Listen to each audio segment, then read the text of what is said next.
This is Dr. Fab from Pakistan Positive League. I'm the chairperson. I'm talking to you live in regards to both the Palestine and the Kashmir conflict. And I would like to stick to the statement I wrote as the caption and the heading of my debate today, which is that there is no feasible, peaceful solution left for Palestine or the Kashmir conflict. And, in science, when you're doing a scientific experiment and you're trying to invent something, you try once in a certain way and you fail and you're not able to get any results. So then you try again, second time, and you try to devise a different kind of strategy so that this time you can get some results. The second time also you don't get results, you don't get to innovate something, you see failure. So then you decide, you review everything and look at what you're doing wrong. And you try to eliminate as many errors as possible in that scientific experiment so that you can get results, you can get productivity, you can move forwards. If you do not do that, you will continue to counter failure after failure. The problem in both these conflicts is that the mainstream mediators of both these conflicts refuse to acknowledge that they are facing a deadlock, that they're technically at the end of an alley that is a blind alley. They have a wall in front of them, and either they go back and restart the journey with a different strategy, or they give up. Because they have not been able to invent peace in the last 70 years since the onset of these two conflicts. I'm talking about United Nations primarily. They have to give up, period. They have to tell the world a referendum or a plebiscite is not possible in Kashmir anymore. At least on the strategies that we are following right now, it is not.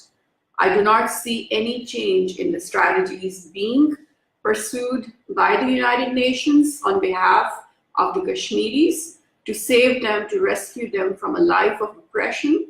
Neither do I see the United Nations pursue a different strategy, a different methodology to achieve or invent peace in this scientific experiment that they have been trying to do and trying to force the world to do it with them to achieve and to invent peace in the conflict of Palestine.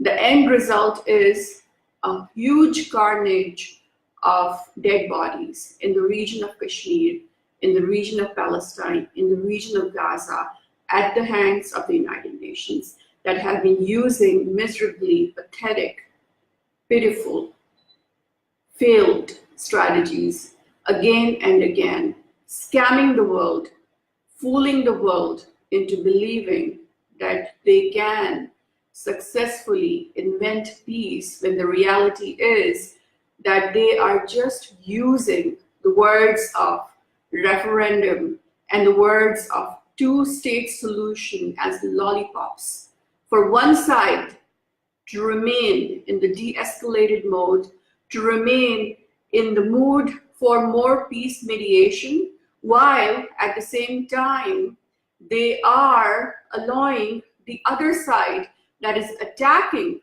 the Palestinians and that is attacking the Kashmiris to do whatever they want to, unregulated, unchained, with complete authorization, with complete license, without any stopping, without any condemnation. So when I say condemnation, I am not talking about words only. I am talking about something practical, something like boycotting, something like sanctioning, something they did to North Korea, something that US did to Iran. Why haven't they done anything practical against Israel and India to be able to invent peace in these two conflicts, to be able to pressurize them economically, to come to the table to talk about their proposed peace plan, which only has one form of audience, and the audience is that of the oppressed population sitting in Gaza, sitting in Palestine, sitting in Kashmir. They do not have any audience in India. They do not have any audience in Israel. They do not have any audience in the United States of America, that is the biggest ally of right now, both India and Israel. So I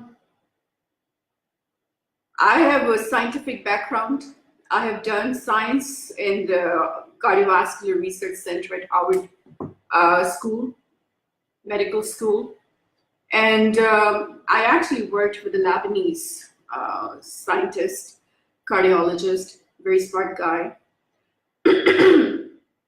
And if you know science, and if you know mathematics, or if you are into, if you're really empowered and motivated to get results, you should know that using the same strategy when you're getting failed results or no results is only gonna waste time, energy, resources, money, and in this case scenario, lives, precious lives.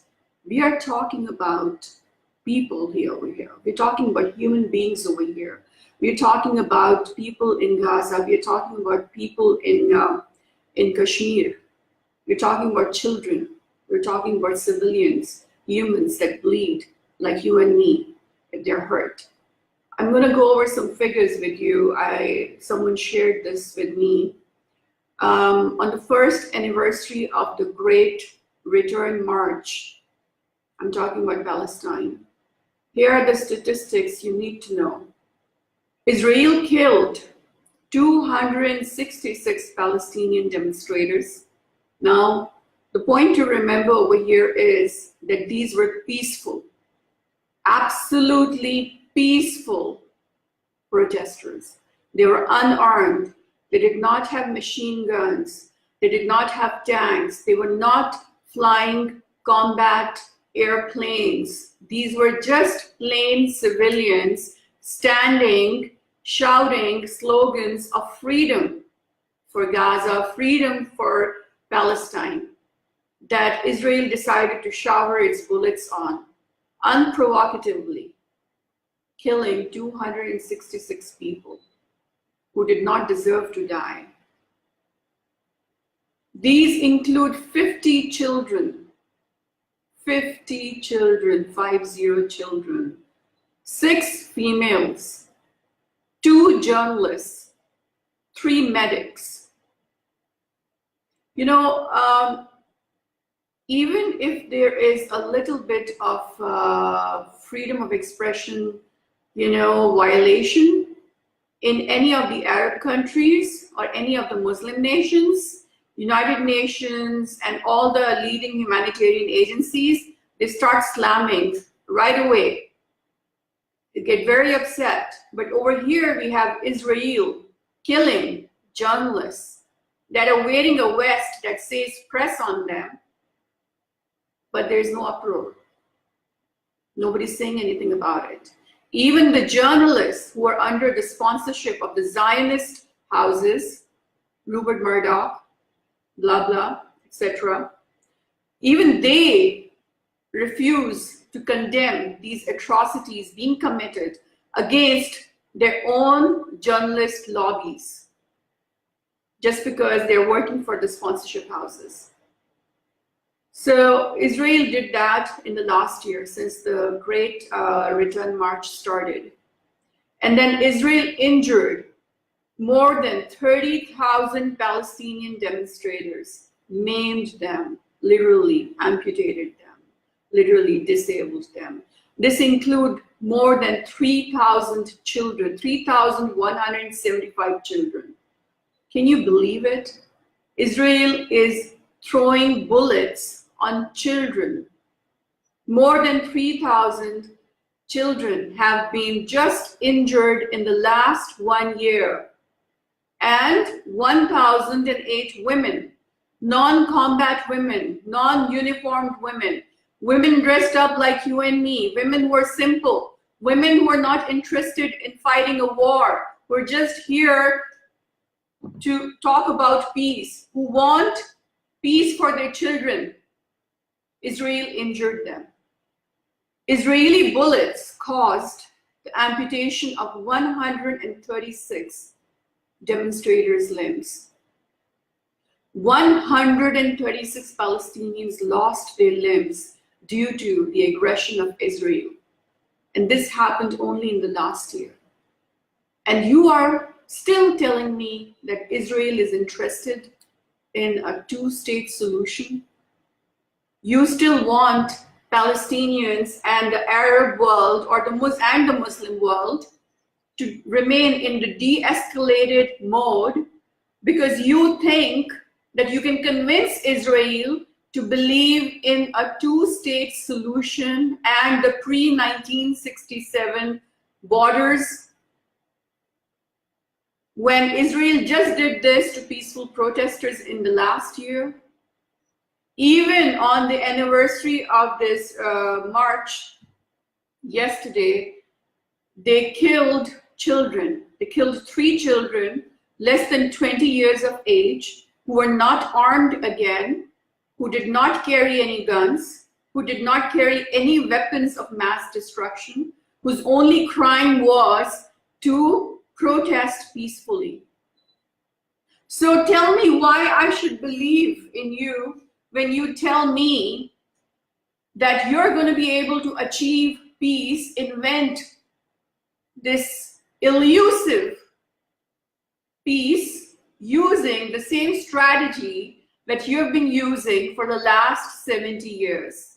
What you've been doing is scamming us into believing that you can achieve peace by making us stay in the de-escalated mode, by making the Muslims stay in the de-escalated mode, by making the Arab countries, the Muslim countries, those countries that favor Palestine in the de-escalated mode. Today, Palestine is recognized as an independent sovereign state by 135 nations of the world. Those are the members of United Nations. We're talking about 135 nations of the world that make up more than half of the world nations. So technically, Palestine is a sovereign nation. It is a member of one of the key regulatory bodies of the world. It is a member of OIC, it's a member of United Nations. So it is categorically been announced as an independent state. So what I said yesterday, I'm going to reiterate again, unfortunately, because I still don't see any tangible thing being done on the lines that I expressed yesterday, which were, why won't you allow an independent sovereign state of Palestine the right to bear its own army that can counter the aggression of anybody trying to attack it, which means it should have an air force of its own, which means it should have its own navy, which means it should have its own army, ground army, it should have tanks, it should even have nukes. Because we're talking about deterrence. Deterrence works. This is a very, very bloody world, and deterrence works. Your peace talks are not working. Your two-state solution is not working, but deterrence will work because it has always worked. It worked between Russia and US. It worked between India and Pakistan. It worked between North Korea and US. It will work even today. It is even working between Iran and Israel. So it will work even today. Deterrence works. Arm the Palestinians. Get them an army. They are an independent sovereign state. They have every right to bear an army, a national guard that can protect their people, their children from getting maimed by the Israelis when they have absolutely every right to protest peacefully. They have every right to protest peacefully for their freedom, for their sovereignty, for their homes, for their land, for their mosque, Al-Aqsa. They have every right. So you cannot take that right away from them by silencing yourself in response to Israeli aggression that was just committed yesterday. You cannot force the two-state solution down my throat. You cannot thrust it upon me when at the same time Israel, your key buddy and ally, is not willing to listen to that solution anymore. It has practically rejected the two-state solution. Do not push that solution on me. That is not even possible anymore. Your strategy has failed time and again. It's time to employ a new strategy. And the new strategy to bring peace is deterrence. How do you get deterrence? By weaponizing a country, by making a country strong enough, self-reliant enough to be able to counter its enemy. This strategy worked for US, this strategy worked for Russia, this strategy worked for North Korea, this strategy worked for Iran, this strategy worked for Pakistan and India. So why won't it work between Palestine and Israel? Look at what is working.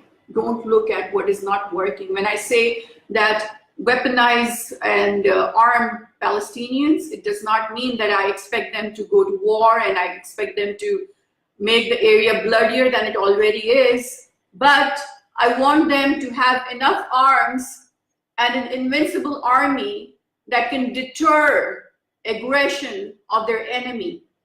Just like Pakistan started to weaponize itself in the aftermath of Indian aggression, because Pakistan realized that if it did not weaponize itself, if it did not pursue nuclear bomb like India, India will try its level best to conquer it and to violate its sovereignty. And thank God, we got the nuclear bomb for deterrence, and thank God our sovereignty since then has been intact. And we have been able to contain an enemy from maiming our civilians, from disabling our civilians, from killing our civilians, from playing a bloodbath, from preventing the World War III. Just imagine if Pakistan did not have weapons. Imagine what India would have done to us. If US did not have weapons, if US did not have nuclear bomb, imagine what its enemies would have done to it. If China did not have weapons, imagine what US would have done to China. So when you talk about peace, sometimes in order to bring peace, you have to employ a strategy that the redundant methods are not able to produce any results for. You need to try something new. You need to try something different. And the different strategy that I want you guys to work on is to weaponize Palestine, to deter Israel by making Palestinians strong and muscular. Make them muscular. Get them the muscle they need. Get them an army. I know right now there are 135 countries of the world who are trying to support the cause of Palestinians in the name of humanity, not religion. There are lots of non-Muslims, there are lots of even atheists who are standing up for the rights of Palestinians in the name of humanity. But let me assure you, all of you, that this is not going to happen. Peace is not going to happen with just protests.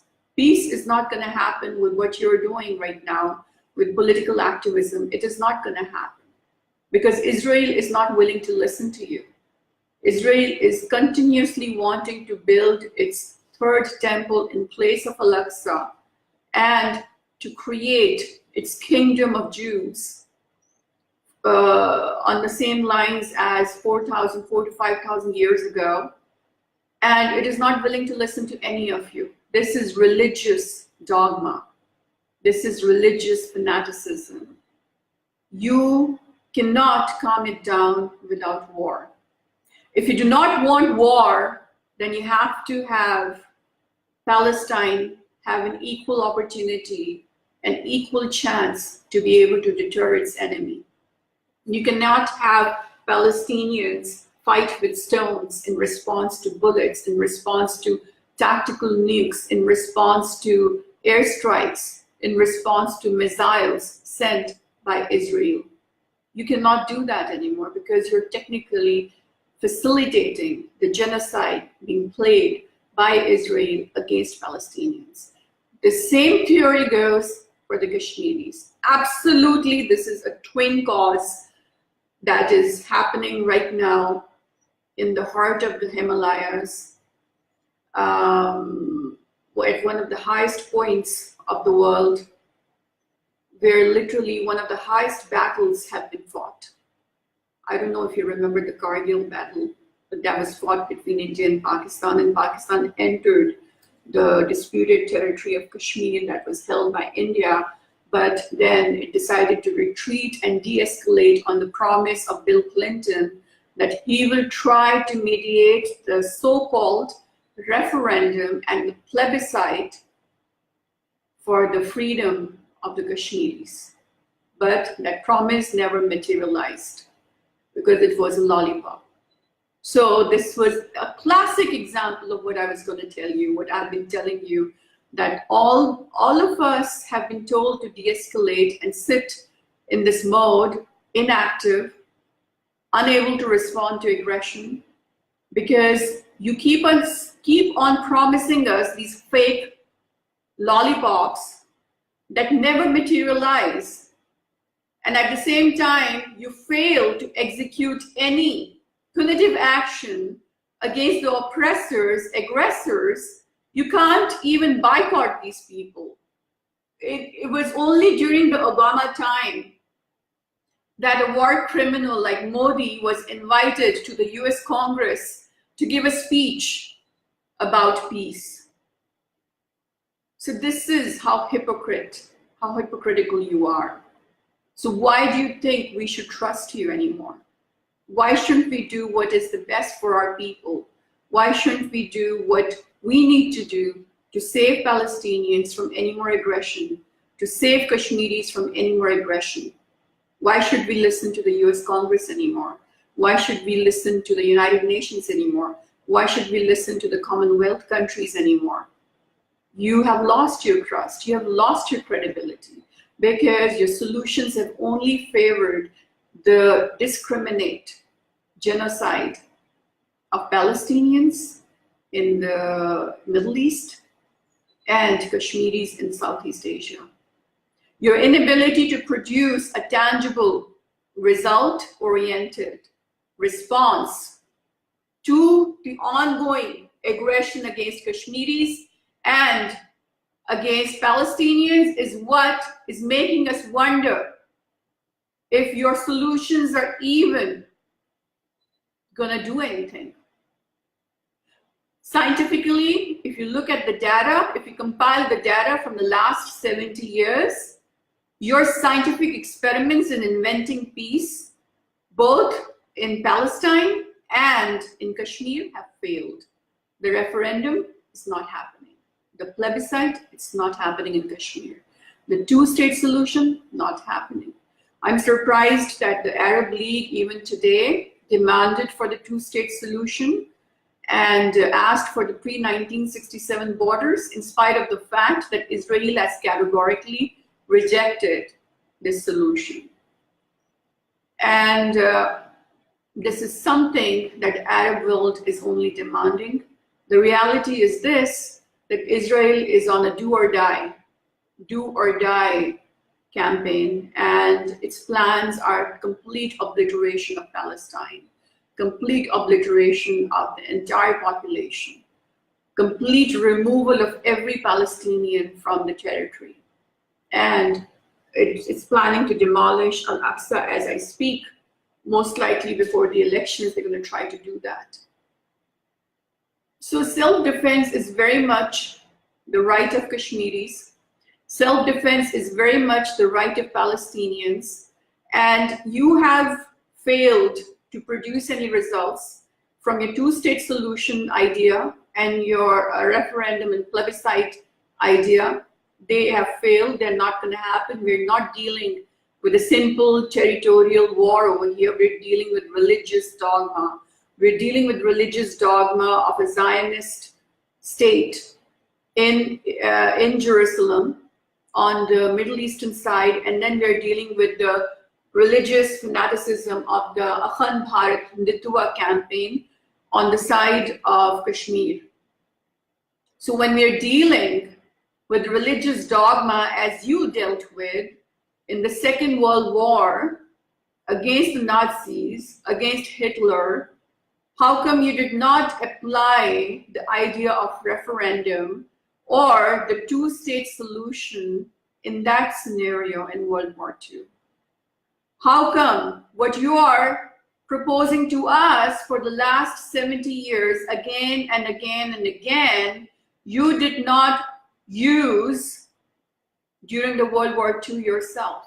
You went, you attacked, actually Hitler attacked you, you responded, you attacked him back, and you conquered, and you won, and the end of the story.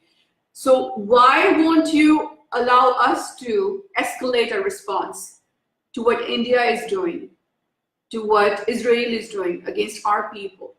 Kashmiris are our people, Palestinians are our people. I want Palestine, I announce, I want Palestine to have its own nuclear tactile weapons for deterrence against Israeli aggression. Because you were sleeping when Israel was bombing Gaza with tactile nukes. Yes, that has happened. It has been documented by veterans today that Gaza got bombed by Israel with tactile nukes. You were sleeping. Your strategy failed. Your scientific experiment failed. Your lollipopping failed. You have had an epic failure over here. Neither your referendum is going to happen, nor the two-state solution. Because you have no control over the aggressors, over the oppressors, over those committing atrocities against the weak, against the unarmed, against the civilians. So since you do not have control of the aggressors, the oppressors, you have no right to come up with a feasible solution for us anymore. You are a failed scientist. You have failed to invent peace in this region. Your lollipops are not working for us anymore. We refuse to have any further fatalities, casualties in this war. If this is a war, we're going to treat it as a war. In a war, if someone attacks you, you're supposed to respond. You're supposed to respond not with flowers when bullets are being showered upon you. You're supposed to respond with bullets. You're supposed to respond with bombs. If you're getting bombs, you respond with bombs. When US did this, when US and Russia did their proxy war in Syria, destroyed the entire country of Syria for their proxy war, you could not stop them. They thought they were doing the right thing. Except it was not the Russians that were dying. It was not the Americans who were dying. It were the Syrians. It was the Syrian children who were dying in this war. You had no control over that as well. So why would you want us to believe in you when you are so pathetic and useless, when you are so futile, when your efforts in peacemaking have been absolutely negligible? Why would you want us to continue to remain in a de-escalated mode when a war, a deadly war, has been imposed upon us in Kashmir and in Palestine? Kashmir belongs to the people of Kashmir, and they have already decided, they decided this in 1947, that they want Kashmir to be annexed to Pakistan. So why would the Kashmiris want to still listen to you? If they want to defend themselves against aggression of Indian forces, why do you call it terrorism? This is war. This is simple war.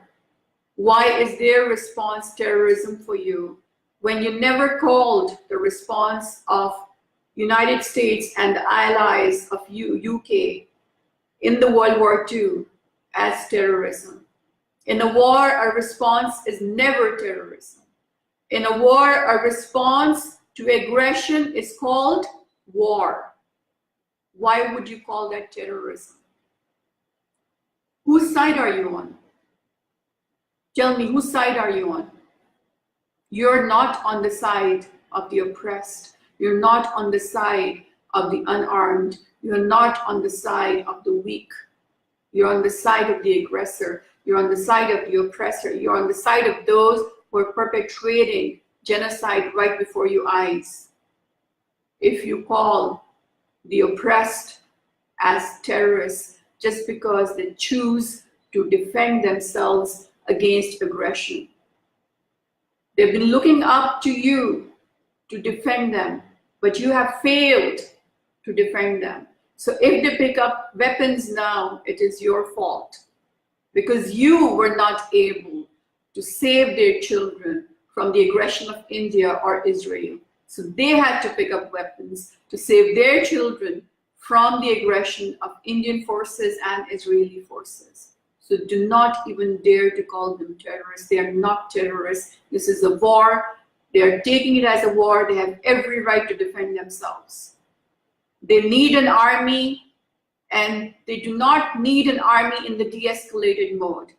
If Israel chooses to do airstrikes or tries to shower bullets on unarmed protesters, there should be an army of Palestinians guarding these protesters against these bullets. Just like we have a Pakistan army guarding the boundaries of Pakistan at the line of control. Why is that so hard for you to digest or comprehend? Your scientific experiment has failed. All your strategies have failed. There is no such thing as a referendum or plebiscite solution of Kashmir. It's not going to happen. If you could not apply such a solution in the World War II, do not expect us to spend another 70 years, see another 100,000 Kashmiris lose their lives just because you believe in it. Same scenario in Palestine. Millions of people are living in a state of siege. Millions of people are living in a state of imprisonment in Palestine. And there is no de-escalation manifested by Israel because Israel follows a religious fanaticism. I'm not saying Judaism is fanatic. No, neither am I saying that Hinduism is fanatic. The perception of Zionists and abuse of the religion, saying they're doing it in the name of religion, radicalization, and justifying oppression, justifying violence in the name of religion is what I'm condemning, because that is not Judaism, neither is that Hinduism, neither was it Islam when ISIS or Al-Qaeda tried to kill people in the name of religion. So the same mentality that ISIS and Al-Qaeda had when they were attacking and maiming people, justifying violence in the name of religion, that same psychology is what you're dealing with in Israel by the Zionists and in Kashmir by these fanatics, the RSS fanatics. And you will not be able to calm them down, pacify them with your two-state solution or your referendum. That's not going to happen, period. 10 years from now, I hate to tell you guys, look back 10 years before I did this video and I told you two-state solution will not happen. It is not a possibility. Referendum, plebiscite is not going to happen. It's not a possibility. I hate to say this 10 years later that I told you so, because in those 10 years, I know another thousands of civilians are going to lose their lives because you would allow them not to escalate or respond to escalation of violence. Because you would still want them to respond with stones or with slogans or chant slogans in response to bullets. So you will be as much of a facilitator of the genocide of Kashmiris and Palestinians as Indians and as Israelis would be. This is probably one of the longest scientific experiments done in the last more than half a century, where we have lost millions of people. And then think about what Israel went through to try to achieve its greater Israel. It got so many countries invaded by US and destroyed civilizations. Think about the great migrant crisis. Think about all those people who died. Think about how terrorism flourished because of all the invasions and occupations that US did on the orders of Israel for its Oded plan. This destruction was brought upon the world, making it bloodier, making it uncivilized, making it worse than the medieval ages, because you kept on giving the oppressed side the lollipop of two-state solution, the lollipop of plebiscite and referendum. So you are very much responsible for this. Palestine should have its army. The earlier, the better.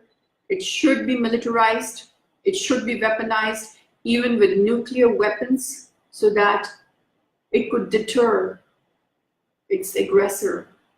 And that will bring about peace. Same scenario in Kashmir. We should have a war. We should have weaponization of Kashmir Valley, of Indian occupied Kashmir. We should give them weapons. We should arm them so that they can defend their houses against the Indian forces. We should give rifles. We should give them whatever works to deter the Indian army from attacking these kids. This whole scenario that we have these peaceful protesters accumulating and shouting the slogans peacefully, unarmed, and then the Indian army comes and showers bullets and kills a dozen, and then and on the other side, the Israeli army comes and then kills a dozen, including children. For how long do you expect us to see this bloodbath, this Rocky Horror reality show? For how long do you expect us to tolerate this kind of a hegemonic agenda against these oppressed population of the world? Yesterday I said, I refuse to allow the Palestinians to remain a victim. There's absolutely no reason for the Palestine to be a victim anymore. There's absolutely no reason for the Kashmiris to be a victim anymore. Stop crying, because your tears are not helping anything. You need to respond. You need to defend yourself. It's a question of survival. It is your children. It is your generation. It is your home. You must respond to violence with whatever needs to be done to deter that violence. Period.